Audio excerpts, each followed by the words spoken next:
तो चलिए देखते हैं हमारे अगले एग्जाम्पल, ठीक है, that is example number 4 and example number 5, ठीक है ना। तो एग्जाम्पल नंबर 4 में क्या कह रही है, find the domain and range of the real function f defined by f of x is equal to under root of x minus 1। Underline the word real function. ये जो फंक्शन आपको दिया हुआ है कैसा है फंक्शन है, रियल फंक्शन है। इसका आपको डोमेन एंड रेंज फाइंड करना है, ठीक है। तो सॉल्यूशन लिखेंगे सब, ठीक है, solution for the example number 4, ठीक है। लिखिएगा यहाँ पे गिवन सबसे पहले हम नोट कर लेंगे गिवन क्या है, ठीक है। गिवन आपको क्या दिया हुआ है, f of x is equals to under root of x minus 1, ठीक है, under root of x minus 1। अब देखिए कि under root of x minus 1 का जो वैल्यू है ना, ठीक है, वो हमेशा कैसा होना चाहिए, पॉजिटिव होना चाहिए। कैसा होना चाहिए, पॉजिटिव होना चाहिए। कि अगर हमने किसी दिन जो है x माइनस रूट के अंदर की वैल्यू निगेटिव ले ली, है ना, अगर हमने किसी दिन रूट के अंदर की वैल्यू निगेटिव ले ली तो यहाँ पे क्या हो जाएगा, ठीक है, निगेटिव इज इक्वल टू क्या होता है, आई होता है। क्या होता है, आई, दैट इज कॉम्प्लेक्स नंबर। क्या होता है, कॉम्प्लेक्स नंबर। बट हमें यहाँ पे क्या बोला, इट इज रियल फंक्शन। ये फंक्शन कैसा है, रियल है। तो जब तक रूट के अंदर की वैल्यू पॉजिटिव है तब तक तो बहुत अच्छा, बहुत बढ़िया, है ना, बहुत अच्छा होगा। जब तक, कब तक, जब रूट के अंदर की वैल्यू पॉजिटिव है। बट जिस दिन रूट के अंदर की वैल्यू निगेटिव होगी तो हमें बहुत तकलीफ होगी, उसको पचाने में हमें क्या होगी, बहुत तकलीफ होगी। इसलिए हमें क्या करना है कि हमें पता होना चाहिए कि रूट के अंदर की वैल्यू हमेशा क्या होनी चाहिए, पॉजिटिव आनी चाहिए, ठीक है। क्योंकि हमें क्या बोला गया यहाँ पे, ये फंक्शन कैसा है, रियल फंक्शन है। अगर रियल फंक्शन है या फिर रियल वैल्यूज है तो ये जो रूट के अंदर की वैल्यू है वो कैसी होनी चाहिए, पॉजिटिव होनी चाहिए। अगर निगेटिव हो जाती है तो कॉम्प्लेक्स होगा, और अगर कॉम्प्लेक्स होगा तो हमें उसको पचाने में बड़ी तकलीफ होगी या फिर हमें बहुत दर्द होगा, ठीक है। तो उससे बढ़िया है कि ये जो वैल्यू है हमेशा कैसी होनी चाहिए, पॉजिटिव होनी चाहिए। तो we know that to find, सबसे पहले हम क्या करेंगे, डोमेन फाइंड करेंगे। टू फाइंड डोमेन, ठीक है, to find domain. So domain find करने के लिए, ठीक है, डोमेन फाइंड करने के लिए ये जो रूट की वैल्यू है, अंदर की वैल्यू कैसी होनी चाहिए, ग्रेटर होनी चाहिए, ग्रेटर देन इक्वल्स टू मतलब पॉजिटिव होनी चाहिए। तो क्या हो जाएगा, x minus 1 is greater than equals to 0। x minus 1 कैसा होना चाहिए, ग्रेटर देन इक्वल्स टू 0, ठीक है। सो दिस विल इंप्लाइज अगर x greater than equals to 0 इसका मतलब क्या है, x is greater than equals to 1। x क्या होना चाहिए, ग्रेटर देन इक्वल्स टू 1। और डोमेन का मतलब क्या होता है, x की जो वैल्यूज होती है वही क्या होता है, डोमेन होता है। x की जो पॉसिबल वैल्यूज होती है उसी का सेट, उसे हम क्या कहते हैं, डोमेन कहते हैं। या फिर जिसके लिए फंक्शन जो है डिफाइंड है, मतलब x minus 1 greater than equals to 0 के लिए फंक्शन जो है क्या है, डिफाइंड है। उसी का मतलब क्या है, x greater than equals to 1। इसका मतलब क्या है कि x greater than equals to 1 के लिए जो फंक्शन है वो क्या है, डिफाइंड है। और उसी के सेट को हम क्या कहते हैं, डोमेन कहते हैं। तो x greater than equals to 1 इसका मतलब क्या हो गया कि x का जो वैल्यू है वो कैसा होगा, एक तो इक्वल्स टू 1 होगा या फिर 1 से बड़ा होगा, है ना। इसका मतलब क्या होता है कि x का जो वैल्यू है वो तो या तो इक्वल्स टू 1 होगा या तो फिर 1 से बड़ा होगा, उससे लेस नहीं हो सकता है। तो इसको थोड़ा समझने के लिए हम लोग नंबर लाइन देख लेते हैं, ठीक है। नंबर लाइन क्या कहता है, it is a set of real number. Number line is a what, entire number line जो है क्या होता है, it is a set of real numbers. तो यहाँ पे जो होता है हमारा भैया इन्फिनिटी होता है, ये होता है 0, और ये क्या होता है भैया, माइनस इन्फिनिटी होता है। क्या होता है, माइनस इन्फिनिटी। तो ये क्या कह रहा है कि x जो है क्या है, ग्रेटर देन इक्वल्स टू 1 है। तो मान लो यहाँ पे कहीं पे 1 आ जाएगा, है ना, यहाँ पे कहीं पे 1 आ जाएगा। तो इसका कहना क्या है, इसका कहना क्या है कि x जो है या तो इक्वल्स टू 1 होगा या तो फिर 1 से बड़ा होगा, ठीक है। क्या होगा, या तो इक्वल्स टू 1 होगा या तो फिर 1 से बड़ा होगा, लेस देन 1 नहीं हो सकता है। तो इसको हमें इंक्लूड करना है, तो यहाँ पे हम क्लोज कर देंगे। क्या कर देंगे, क्लोज इंटरवल ले लेंगे। और यहाँ पे हमें कहाँ तक जाना है, कोई भी नंबर हो सकता है, ठीक है। 1 से बड़ा यहाँ पे कोई भी नंबर हो सकता है, 1 हो सकता है, 2 हो सकता है, 3 हो सकता है, 1 लाख हो सकता है, 1 करोड़ हो सकता है, 1 बिलियन हो सकता है, 1 ट्रिलियन भी हो सकता है। x की कोई भी वैल्यू हो सकती है, कहां तक, इन्फिनिटी तक। तो यहाँ पे हम इसको क्या कर देंगे, ओपन कर देंगे। क्या कर देंगे, ओपन कर देंगे। तो यहाँ पे आपको क्या मिलेगा, ठीक है, यहाँ पे आपको डोमेन इज इक्वल्स टू क्या मिलेगा, डोमेन, ठीक है, df इज इक्वल्स टू आपको यहाँ पे क्या मिलेगा, क्लोज इंटरवल। कहाँ से क्लोज किया हुआ है हमने, 1 से क्लोज किया हुआ है, 1, ठीक है। और यहाँ पे हमें क्या देना पड़ेगा, इन्फिनिटी, और इसको हम क्या कर देंगे, ओपन कर देंगे, है ना। तो यहाँ पे हमने इन्फिनिटी लिया हुआ है, इसका मतलब ये नहीं है कि ये जो इनफाइनाइट है, ठीक है। ओपन किया हुआ है मतलब इन्फिनिटी को हमने एक्सक्लूड कर दिया हुआ है। तो इन्फिनिटी के पहले जो भी नंबर होगा, इन्फिनिटी के पहले जो भी नंबर होगा वो क्या होगा, काउंटेबल होगा, फाइनाइट होगा। इसलिए हमने यहाँ पे क्या किया, ओपन। और यहाँ पे आप x की जो है ना ग्रेटर देन 1, मतलब 1 से लेकर कोई भी वैल्यू आप दे सकते हो, लाख दे सकते हो, करोड़ दे सकते हो, ट्रिलियन दे सकते हो। इसलिए हमने यहाँ पे क्या कर दिया, इसको ऐसे ओपन इंटरवल लिख दिया। तो भैया ये हो गया हमारा डोमेन, ठीक है। देन हमें क्या करना है, टू फाइंड रेंज। है ना, हमें क्या करना है फिर यहाँ पे रेंज फाइंड करना है। तो रेंज हम कैसे फाइंड करेंगे, ठीक है, रेंज हम कैसे फाइंड करेंगे, इसी का यूज आप ले सकते हो डोमेन का, सिंस, ठीक है, सिंस यहाँ पे क्या है कि x माइनस 1 जो है वो ग्रेटर देन इक्वल्स टू 0 है, x माइनस 1 कैसा है, ग्रेटर देन इक्वल्स टू 0 है, इंप्लाइज रूट ले लेंगे दोनों साइड में, तो रूट क्या हो जाएगा, under root of x minus 1 greater than equals to 0। इसी का मतलब क्या होना चाहिए, इसी का मतलब क्या हो जाएगा, under root of x minus 1 क्या है हमारा, f ऑफ x है, under root of x minus 1 क्या है, f ऑफ x है, तो ये क्या हो जाएगा, f of x is greater than equals to 0, f of x कैसा होना चाहिए, ग्रेटर देन इक्वल्स टू 0। और रेंज का मतलब क्या होता है, रेंज का मतलब क्या, values of f of x, है ना, f ऑफ x की जो पॉसिबल वैल्यूज है उसी को हम क्या कहते हैं, रेंज कहते हैं भैया। तो अगर f of x greater than equals to 0 है, इसका मतलब क्या है, ठीक है, f ऑफ x अगर ग्रेटर देन इक्वल्स टू 0 है तो इसका मतलब क्या है कि f ऑफ x का जो वैल्यू है, f ऑफ x का जो वैल्यू एक तो क्या होगा, इक्वल्स टू 0 होगा या तो फिर 0 से बड़ा होगा, इक्वल्स टू 0 होगा या तो फिर इक्वल्स से 0 से बड़ा होगा। तो फिर से हम लोग इस नंबर लाइन की तरफ देंगे 0, यहाँ पे हमें क्लोज कर देना है क्योंकि इक्वल्स टू 0 है, एक तो इज इक्वल्स टू 0 होगा या तो फिर 0 से बड़ा होगा, तो 0 को हमें यहाँ पे इंक्लूड करना है, इसलिए हमने यहाँ पे क्लोज कर दिया। और यहाँ पे हम क्या कर देंगे, इन्फिनिटी के पास इसको ओपन कर देंगे, तो भैया हमारा रेंज क्या हो जाएगा, यहाँ पे close interval, close open interval 0 comma infinity, close open interval क्या बोलेंगे इसे हम, close open interval 0 comma infinity, जिसमें 0 क्या है, इंक्लूडेड है, इन्फिनिटी क्या है, एक्सक्लूडेड है, मतलब इन्फिनिटी के पहले वाला आने वाला नंबर जो क्या होगा, फाइनाइट होगा, ठीक है ना। तो रेंज हमारा, डोमेन हमारा क्या मिल गया यहाँ पे 1 comma infinity, close open interval 1 comma infinity, और रेंज हमारा क्या हो गया, close open interval 0 comma infinity. Then अगले क्वेश्चन की तरफ बढ़ते, अगला क्वेश्चन क्या है, example number 5, find the domain and range of the function f of x is equals to mod of x minus 1, ठीक है ना। तो सॉल्यूशन लिखेंगे फॉर द एग्जांपल नंबर 5, ठीक है, सॉल्यूशन लिखिएगा फॉर द एग्जांपल नंबर 5, ठीक है ना। तो यहाँ पे सबसे पहले आप गिवन लिख लो, गिवन क्या दिया हुआ है, गिवन क्या है हमारे पास, f of x is equals to mod of x minus 1, f of x is equals to क्या है, mod of x minus 1, और हम सबको पता है, ठीक है, हम सबको पता है कि mod of x minus 1 जो है वो हमेशा कैसा होता है, mod of x minus 1 जो है वो कैसा होता है, ग्रेटर देन इक्वल्स टू, यहाँ पे आप बहुत सिंपली जो है ना इसका डोमेन फाइंड कर सकते हो, क्या कर सकते हो, इसका डोमेन आप सिंपली फाइंड आउट कर सकते हो। मतलब डोमेन का मतलब क्या होता है, ऐसी वैल्यू जिसके लिए फंक्शन क्या हो, डिफाइंड हो, है ना। डोमेन का मतलब क्या है, set of values for which the function is defined. अब यार आप यहाँ पे देखो कि x के आप कोई भी वैल्यू पुट कर दो, ठीक है, x की आप कोई भी वैल्यू पुट कर दो, ये क्या कर देगा, निगेटिव रहेगा तो उसको पॉजिटिव कर देगा, पॉजिटिव रहेगा तो उसको पॉजिटिव रखेगा, है ना। अगर आप इसको निगेटिव वैल्यू देते हो, अंदर मॉड के अंदर अगर निगेटिव आता है तो मॉड क्या करेगा, उसको पॉजिटिव कर देगा, और अगर आप मॉड के अंदर निगेटिव आता है तो उसको, सॉरी, मॉड के अंदर अगर निगेटिव आता है तो उसको पॉजिटिव कर देगा, और अगर मॉड के अंदर पॉजिटिव आता है तो उसको पॉजिटिव ही रखेगा। मतलब x की आप कोई भी रियल वैल्यू पुट कर दो, ठीक है, x की आप कोई भी रियल वैल्यू पुट कर दो, फंक्शन कैसा रहेगा हमारा, डिफाइंड रहेगा। तो बहुत सिंपली हम क्या बोल सकते हैं यहाँ पे, टू फाइंड, ठीक है, टू फाइंड डोमेन, ठीक है, टू फाइंड डोमेन। अगर आप डोमेन फाइंड करते हो तो डोमेन आप df कैसे लिखेंगे, df is equals to what, यहाँ पे आप क्लियरली देख सकते हो कि it is defined for all the values of r के कोई भी वैल्यू आप पुट कर दो, ठीक है,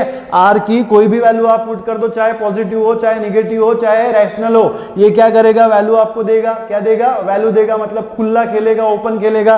तो यहाँ पे इसका मतलब क्या हो गया कि डोमेन इज इक्वल्स टू क्या है, r है, r की अगर आप कोई भी वैल्यू पुट करते हो तो ये फंक्शन कैसा है, डिफाइंड है, इसलिए df इज इक्वल्स टू क्या हो जाएगा, आपका r हो जाएगा। देन क्या लिखेंगे, टू फाइंड, ठीक है ना,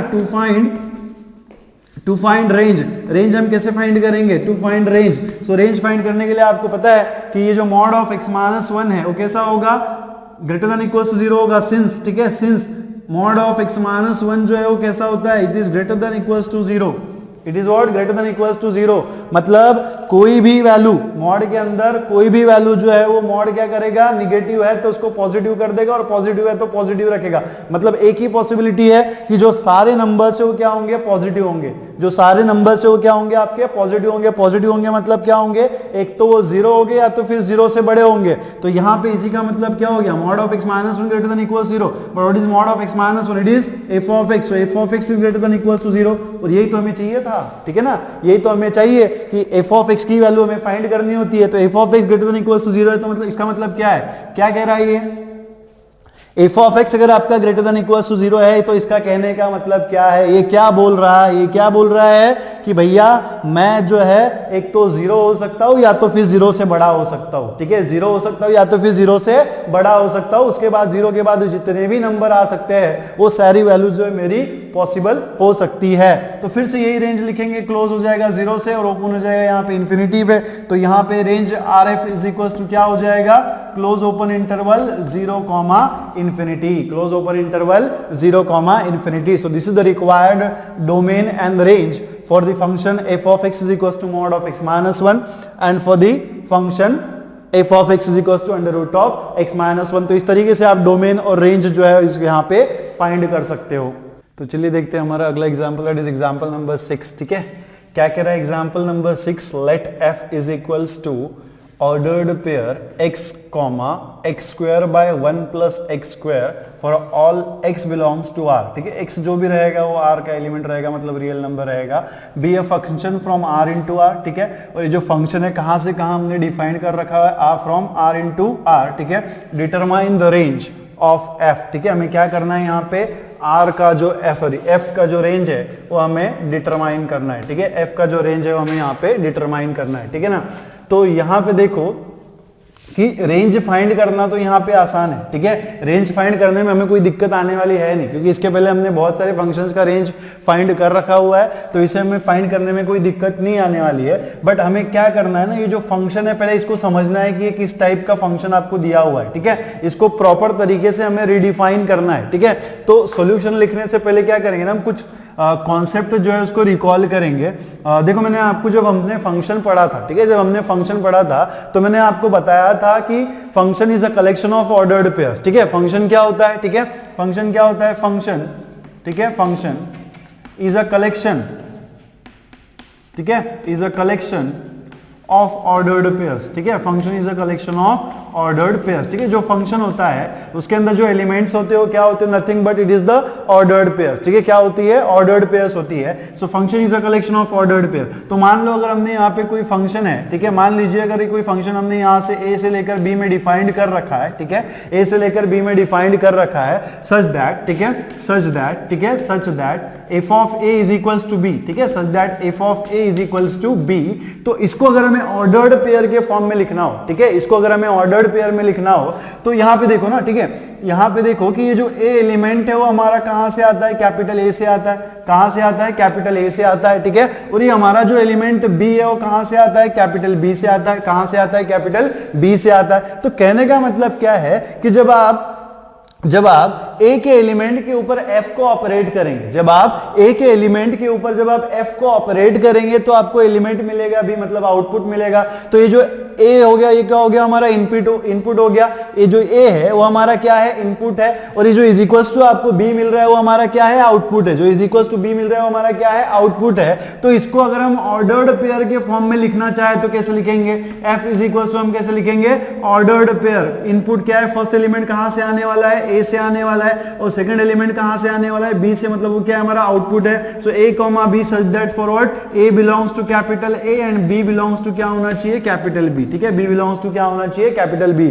तो कहने का मतलब क्या है कि ये जो f of a is equals to b है उसी को आप ऑर्डर्ड पेयर के फॉर्म में कैसे लिख सकते हैं, a कॉमा b। ये जो लिखने का तरीका होता है ना, जहां पे एक एलिमेंट जो है a से आता है, दूसरा एलिमेंट जो b से आता है, मतलब एक किसी विशेष ऑर्डर में अगर हमने उसे लिखा हो तो उसे हम क्या कहते हैं, ऑर्डर्ड पेयर कहते हैं। ठीक है, अब ये बताने का तात्पर्य ये है कि इसी का आधार लेते हुए ये जो फंक्शन है ना f is equal to ordered pair x comma x square by 1 plus x square, इसको हम क्या करेंगे, रिडिफाइन करेंगे। ठीक है, तो लिखिएगा सोल्यूशन।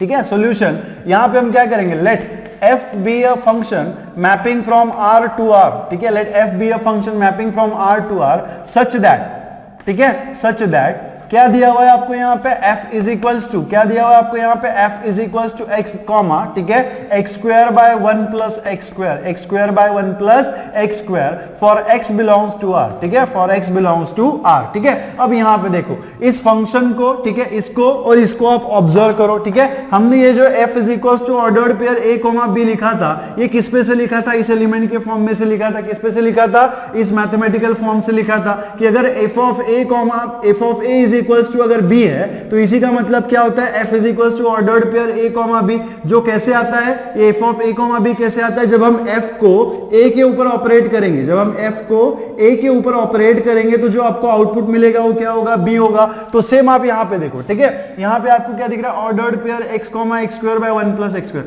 तो यहां पे यार हम इमेजिन कर सकते हैं ना कि ये जो x है वो क्या होगा, हमारा इनपुट होगा, और ये जो x square by 1 plus x square है वो क्या होगा, हमारा आउटपुट होगा। मतलब ये जो एलिमेंट है वो क्या होगा, डोमेन होगा, है ना। ये एलिमेंट जो है किसका एलिमेंट होगा, हमारा डोमेन का होगा, और ये जो एलिमेंट है वो हमारा किसका होगा, कोडोमेन का होगा। किसका होगा, कोडोमेन का होगा। तो इसी का मतलब क्या है कि जब मैं f को x के ऊपर ऑपरेट करूंगा, जब मैं f को x के ऊपर ऑपरेट करूंगा, that is f of x, तो यहां पे आपको आउटपुट में क्या मिलेगा, x square by 1 plus x square.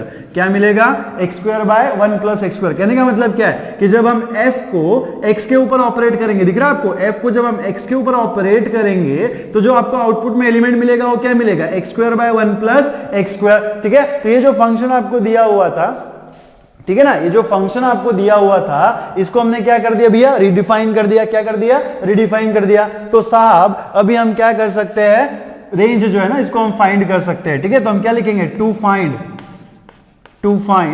Range. ठीक है, टू फाइंड रेंज। तो देखो हम रेंज कैसे फाइंड करेंगे, ठीक है, टू फाइंड रेंज। तो रेंज हम कैसे फाइंड करेंगे, हमें पता है कि ये जो x स्क्वायर है वो कैसा होता है, ग्रेटर देन इक्वल टू 0 होता है। दुनिया में ऐसा कोई एलिमेंट एग्जिस्ट नहीं है जिसका स्क्वायर जो क्या हो, निगेटिव हो। तो ऑब्वियसली x स्क्वायर हमेशा कैसा होना चाहिए, ग्रेटर देन इक्वल टू 0 होना चाहिए। एल्सो, ठीक है, एल्सो इसको हम दे देंगे रेफरेंस नंबर 1। इसको हम क्या दे देंगे, रेफरेंस नंबर 1। तो इसको अगर हम रेफरेंस नंबर 1 दे दे, और यहां पे देखो कि अगर हम मैंने एक साइड में x स्क्वायर ले रखा है और एक साइड में मैंने 1 प्लस x स्क्वायर ले रखा है, तो इन दोनों स्टेटमेंट के बीच में रिलेशन क्या होगा कि ये जो x स्क्वायर है वो क्या होना चाहिए, less than 1 plus x square. क्या होना चाहिए, less than 1 plus x square. इसको हम दे देंगे reference number 2। So from reference number 1 and reference number 2, ठीक है, from reference number 1 and reference number 2 आप क्या देख सकते हो, क्या देख सकते हो कि रेफरेंस नंबर 1 में क्या बोल रहा था कि x स्क्वायर जो है क्या है, ग्रेटर देन इक्वल टू 0 है, और यहाँ पे रेफरेंस नंबर 2 क्या कह रहा है कि x स्क्वायर जो है less than 1 plus x square. तो इन दोनों इक्वेशंस को अगर आप कंबाइन कर दो तो इसको हम क्या बोल सकते हैं कि x स्क्वायर जो है वो ग्रेटर देन इक्वल टू 0 है, और लेस देन क्या है हमारा 1 प्लस x स्क्वायर है। लेस देन क्या है हमारा 1 प्लस x स्क्वायर है। तो अगर इसको हमने 1 प्लस x स्क्वायर से डिवाइड कर दिया, ठीक है, डिवाइड बाय, इसको हम क्या कर देंगे, डिवाइड, ठीक है, डिवाइड बाय, ठीक है, divide by 1 plus x square. अगर इसको हम 1 प्लस एक्स स्क्वायर से डिवाइड कर देंगे तो आपको क्या मिलेगा, इंप्लाइज 0 को आप क्या कर देंगे 1 प्लस 0 बाय क्या हो जाएगा 1 plus x square less than equals to, ठीक है, एक्स स्क्वायर को भी हम लोग 1 प्लस एक्स स्क्वायर से डिवाइड कर देंगे तो क्या हो जाएगा x square by 1 plus x square, और यहाँ पे लेस देन इक्वल्स टू क्या हो जाएगा 1 plus x square by 1 plus x square. ठीक है ना, तो यहाँ पे देखो 0 बाय 1 प्लस एक्स स्क्वायर, तो किसी भी एलिमेंट को अगर आप 0 को किसी भी एलिमेंट से डिवाइड कर दो तो ये क्या होता है 0 होता है। It is less than equals to x square by 1 plus x square हमारा क्या है, फंक्शन है, that is f of x. ठीक है, इसको हम क्या लिखेंगे, f of x. It is less और equals to 1 plus x square by 1 plus x square, भैया कितना हो जाएगा 1, कितना हो जाएगा भाई साहब 1। ठीक है ना, तो इसी को हम कैसे बोलेंगे कि f is greater than equals to 0। ठीक है, यहाँ पे लेस है, सॉरी यहाँ पे क्या है हमारा लेस है, तो ये क्या हो जाएगा लेस देन 1। क्या होना चाहिए, less than 1। So f is greater than equals to 0 and less than 1। ठीक है, तो यहाँ पे आप देखो रेंज मतलब क्या, हमें f की वैल्यू फाइंड आउट करनी होती है ना। रेंज मतलब क्या, f ऑफ x की वैल्यूज। ठीक है, f ऑफ x की जो पॉसिबल वैल्यूज हो वो क्या होता है, रेंज होता है। तो यहाँ पे f जो है कैसे, ग्रेटर देन इक्वल्स टू 0 है, लेस देन 1 है। तो अगर ग्रेटर देन इक्वल्स टू 0 है, लेस देन 1 है, इसका मतलब क्या है कि जो x की वैल्यूज है वो किसके बीच में होंगी, 0 से लेकर 1। बट वो एग्जैक्टली 1 होगा क्या, नहीं होगा, वो 1 से पहले होगा, मतलब 0.9 0.92 हो सकता है, बट वो एग्जैक्टली 1 होगा क्या, नहीं होगा। यहां पे एग्जैक्टली 0 हो सकता है, वो इक्वल्स टू 0 होगा या तो फिर 0 से बड़ा होगा, पर किससे लेस होगा, 1 से लेस होगा। तो इसको अगर हम इंटरवल के फॉर्म में लिखे तो कैसे लिखेंगे, RF इज इक्वल्स टू, कैसे लिखेंगे, क्लोज इंटरवल 0 कॉमा, और यहां पे हम क्या कर देंगे 1 ओपन। इसका मतलब क्या होगा, इसको हम कैसे पढ़ेंगे, close open interval 0,1, close open interval 0,1, जिसमें 0 क्या है, इंक्लूडेड है, 1 कैसा है, एक्सक्लूडेड है। और इसी को आप क्या पढ़ सकते हैं, ओपन इंटरवल 0,1, 0 इंक्लूडेड 1 एक्सक्लूडेड। तो इस तरीके से जो आप इसको रीड कर सकते हैं। तो ये क्या हो गया भैया हमारा रेंज, ये क्या हो जाएगा हमारा रेंज। तो चलिए बढ़ते हैं हमारे अगले एग्जाम्पल की तरफ, दैट इज एग्जाम्पल नंबर 7। क्या कह रहा है, f and g mapping from R to R be defined respectively by f of x is equals to x plus 1 and g of x is equals to आपको दिया हुआ है twice x minus 3. Find f plus g, f minus g and f by g. ठीक है ना. तो इसको note solution लिखने के पहले यहाँ पे आपको कुछ प्रॉपर्टीज जो है नोट करनी है. That is algebra. ठीक है, अलजेब्रा ऑफ रियल फंक्शन. ठीक है, अलजेब्रा ऑफ रियल फंक्शंस. ठीक है, अलजेब्रा ऑफ रियल फंक्शंस. ठीक है, तो इसमें आपको फर्स्ट नोट करना है कि f plus g of x, f plus g of x, इसी को आप इस तरीके से नोट कर सकते हैं f of x plus g of x. इसी को आप f of x plus g of x note कर सकते हैं. ठीक है, देन सेकंड है हमारे पास f minus g of x, इसी को आप ऐसे लिख सकते हैं f of x minus g of x. ठीक है, f of x minus g of x. And the third is multiplication वाला है प्रॉपर्टी. ठीक है, that is f into g of x. ठीक है, f into g of x, इसी को आप ऐसे भी लिख सकते हैं f of x into g of x. ठीक है, f of x into g of x. And the question fourth property is f by g.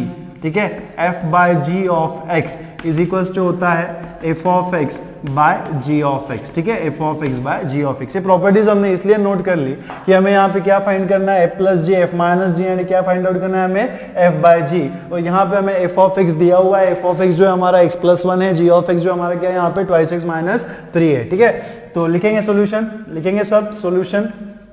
ठीक है, यहाँ पे गिवन दिया हुआ है. What is given? ठीक है, गिवन नोट कर लेंगे हम. f comma g is defined from r into r. ठीक है, defined from r into r such that. ठीक है, such that. ठीक है, such that f of x is equals to हमें यहाँ पे कितना दिया हुआ भी है x plus 1. f of x हमें कितना दिया हुआ है x plus 1.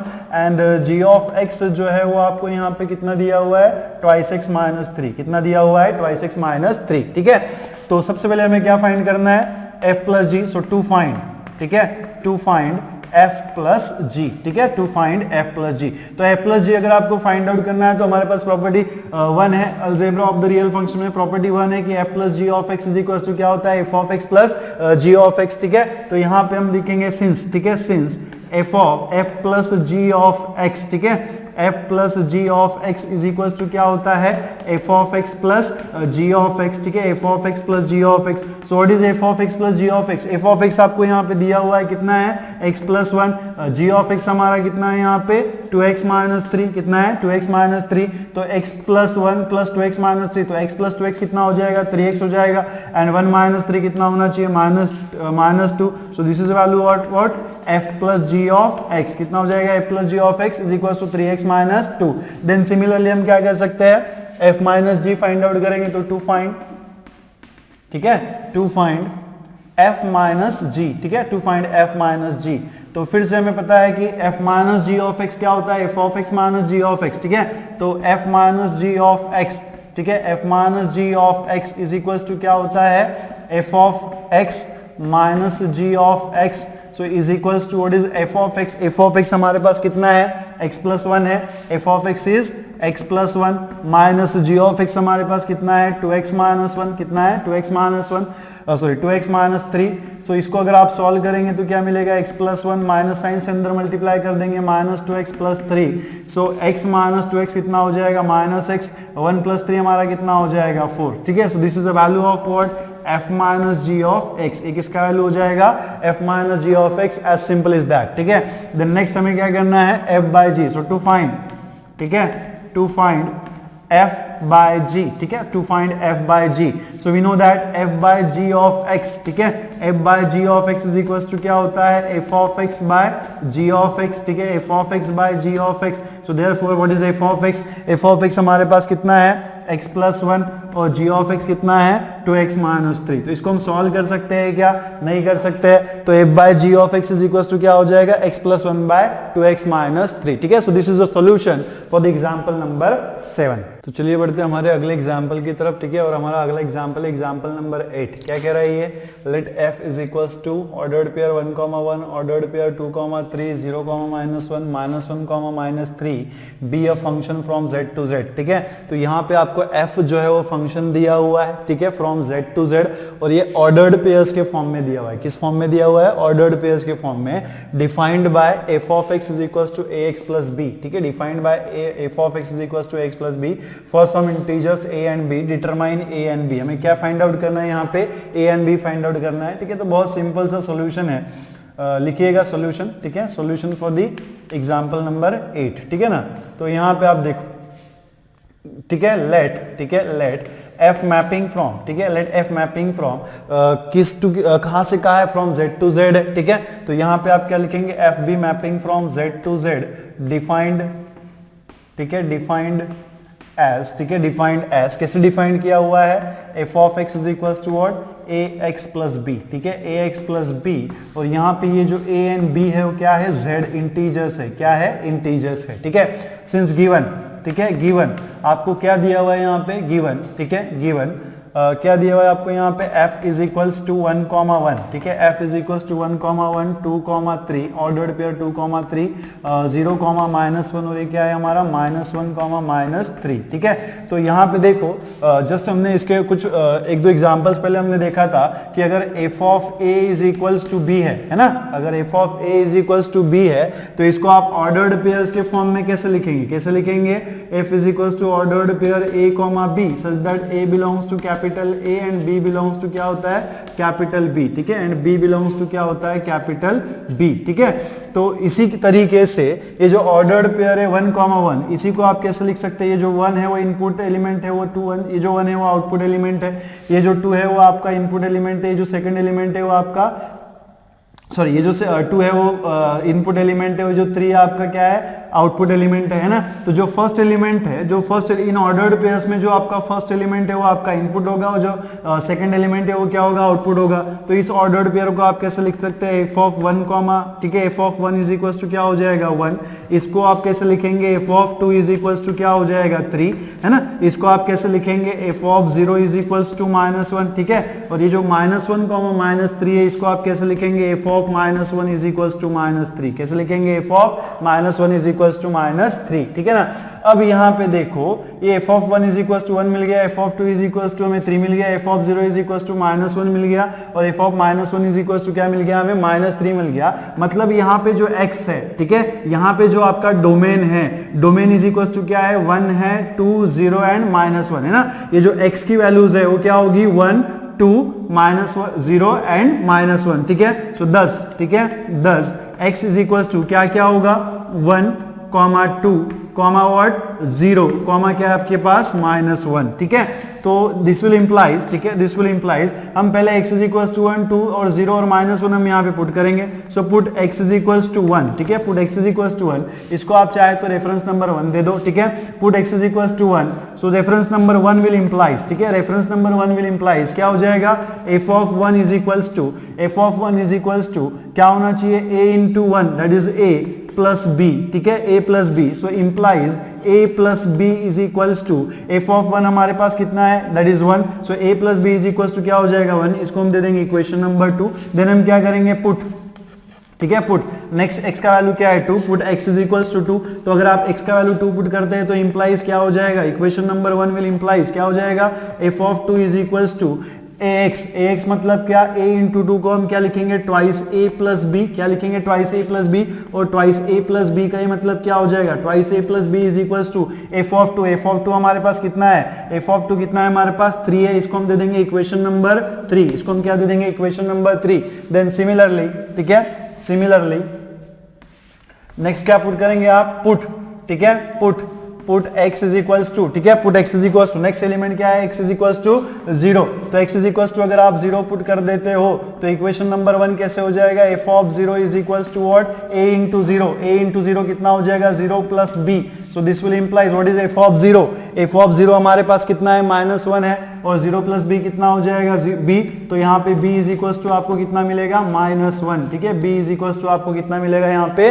-1। सो b का वैल्यू आपको यहाँ पे मिल गया, ठीक है। देन नेक्स्ट क्या पुट करना है हमें? नेक्स्ट एलिमेंट क्या है? x का? -1। So put x is equals to -1, ठीक है, put x is equals to -1। x is equals to -1 अगर आप पुट करेंगे तो इक्वेशन नंबर 1 क्या हो जाएगा? क्या होना चाहिए, f of minus one is equals to a into minus one, मतलब कितना हो जाएगा minus a plus b. So this will implies f of minus one. What is f of minus one? F of minus one हमारे पास कितना है, f of minus one is minus three. F of minus one हमारे पास कितना है, minus three है. तो यहाँ पे क्या हो जाएगा, minus a plus b is equals to कितना हो जाएगा, माइनस थ्री.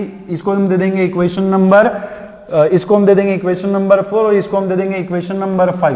तो भैया आपको b का जो वैल्यू है ऑलरेडी मिल गया. ठीक है, b का जो वैल्यू है आपको ऑलरेडी मिल गया. अब इक्वेशन नंबर 2, 3 और 5 में b का वैल्यू पुट करके आप क्या करेंगे, a का वैल्यू फाइंड करेंगे. ठीक है, तो इक्वेशन नंबर 2 विल इंप्लाइज, ठीक है, इक्वेशन नंबर 2 विल इंप्लाइज. यहां पे देखो अगर b का वैल्यू आप -1 पुट करते हो तो a इज इक्वल्स टू आपको क्या मिलेगा, a minus one is equals to one, that is a is equals to 1 plus 1. तो a इज इक्वल्स टू आपको यहाँ पे क्या मिलेगा, 2 मिलेगा. a इज इक्वल्स टू क्या मिलेगा, 2 मिलेगा. Then equation number 3 will implies. ठीक है, equation number 3 will implies. Equation number 3 क्या है, twice a plus b is equals to 3. So twice a plus b, b भैया हमारे पास कितना है, b का वैल्यू -1 है. So twice a -1 is equals to हमारे पास कितना है, 3. इसी का मतलब क्या हो जाएगा, twice a is equals to 4, that is what a is equals to 2. फिर से हमें a का वैल्यू जो कितना मिल रहा है, 2. जितनी भी एक ही पॉसिबल वैल्यूज है सारी हम यहाँ पे कैलकुलेट कर लेंगे. तो b का वैल्यू हमें -1 मिला, इक्वेशन 2 के ऊपर से हमें a का वैल्यू जो है 2 मिल रहा है, इक्वेशन 3 के ऊपर से हमें a का वैल्यू 2 मिल रहा है. अब इक्वेशन नंबर 5 में हम लोग पुट कर देंगे तो इक्वेशन नंबर 5 विल इंप्लाइज. ठीक है, क्या हो जाएगा, क्या होना चाहिए, -a-1 इज इक्वल्स टू -3. ठीक है, b का वैल्यू हमारे पास कितना मिला हुआ है, माइनस मिला हुआ है. b का वैल्यू हमारे पास कितना है, माइनस है. तो माइनस इसमें अगर आप पुट कर देंगे तो आपको क्या मिलेगा, -a-1 इज इक्वल्स टू -3. इसको सॉल्व कर लेंगे, -a is equals to -3 plus 1. So -a is equals to -3 plus 1 is -2. दोनों साइड का माइनस निकाल देंगे तो भैया क्या मिलेगा, a इज इक्वल्स टू 2. क्या मिलेगा, a is equals to 2. Finally we can conclude that, finally आप क्या देख सकते हैं कि a का जो वैल्यू है, ठीक है ना, a का जो वैल्यू है वो आपको क्या मिल रहा है, कंसिस्टेंटली 2 मिल रहा है. ठीक है, कंसिस्टेंटली मतलब जितने भी इक्वेशंस हमने देखे उन सारे इक्वेशंस में हमने जब b का वैल्यू पुट किया तो आपको a का वैल्यू कितना मिल रहा है, 2 मिल रहा है. तो फाइनल आंसर हम कैसे लिखेंगे, फाइनल आंसर आप कैसे लिखेंगे भैया. ठीक है, सो 10, ठीक है, 10 a इज इक्वल्स टू कितना है, 2 है, and b is equals to कितना है, -1 है. So these are the required values of a and b. These are the required values of a and b.